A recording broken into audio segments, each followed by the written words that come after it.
Hi guys, thanks for sticking around. Some of you may recognise me from the first half. I was the guy at the back with Jimmy Carr's laugh. I've learnt to live with it. You have to too. So I am David Shears, I'm 31, so in the eyes of society, I'm a responsible adult. I'm not. I'm a Geordie. We got any Geordies in? No, you've driven them out, that's why I'm in disguise. So I am a Geordie. Most people are now thinking of Geordie Shore, right? You expect my people to be orange, have extensive man cleavage, and talk with a hilarious accent. That's not me. I'm pale, introverted, and bipolar. I may not have the accent, but I am a proper Geordie. I bleed black and white. I'd crawl through fire for a Greggs sausage roll. And the first woman to fuck me was Margaret Thatcher.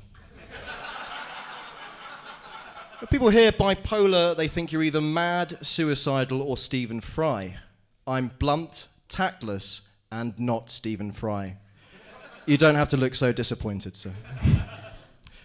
Yeah, it's been I've had my ups and downs, but now I'm in a good place. I've had a good year. Looking forward to hanging my balls on the Christmas tree. Fair warning, much like my balls, this will go dark and blue. So, we're going to talk about women, sex, and mental health. It was Mental Health Awareness Day this week, topical. It was also National Coming Out Day, so I'll tell you about my bisexual experience. In a nutshell, these two girls said to me and this guy that whatever we do to each other, they do to themselves. Now, everything was going well until we approached the penis threshold. Go hard or go home. I went home. But don't panic, later on I did fuck one of them, and he was very gentle. So it's estimated that 1 in 4 people will suffer from a mental health issue in their lifetime. 1, 2, 3, it makes sense. Don't worry, 1 in 5 suffer from sexual dysfunction. But we need to...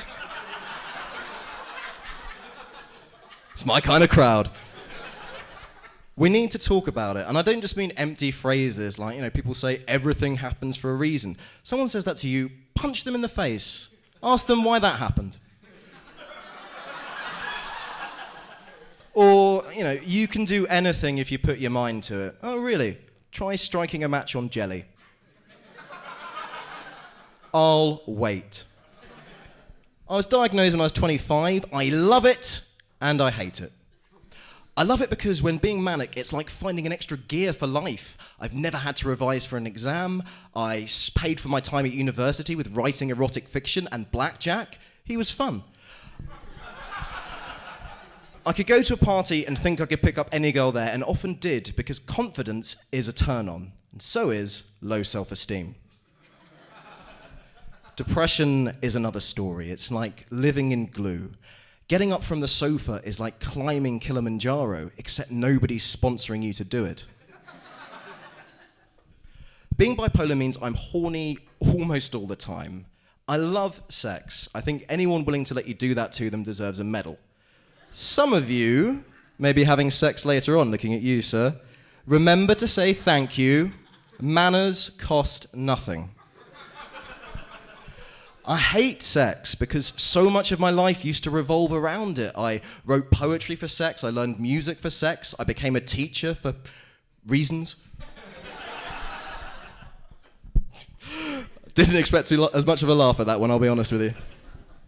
But I am a romantic at heart. I was in love with my best friend for 10 years. We'd hook up every so often, as you do, then pretend it never happened, as she did. On my wedding day, she told me she was in love with me. I was livid. I thought I had comic timing. I'm divorced now.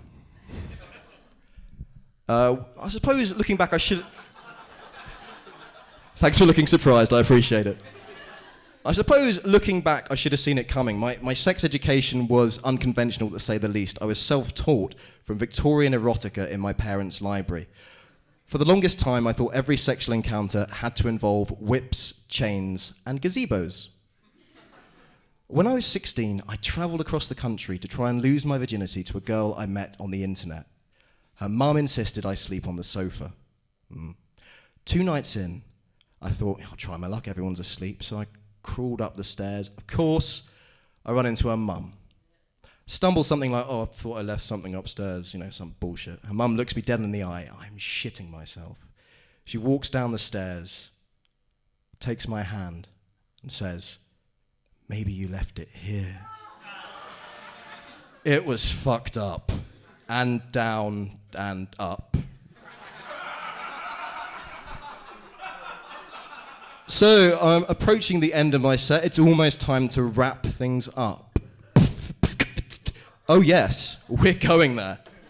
So I'm going to ask you all to give me a beat, if you will. Put your hands together. Like Clancy, writing down the sum of all my fears. You can follow me on Twitter at James D. Shears. Whether laughs and cheers, sneers, jeers, or tears, it's all one, son, cause I just begun. First place in a race that I'm yet to run. And later on, I might be fucking your mum. Thank you very much. I've been David Shears. You've been brilliant. Cheers.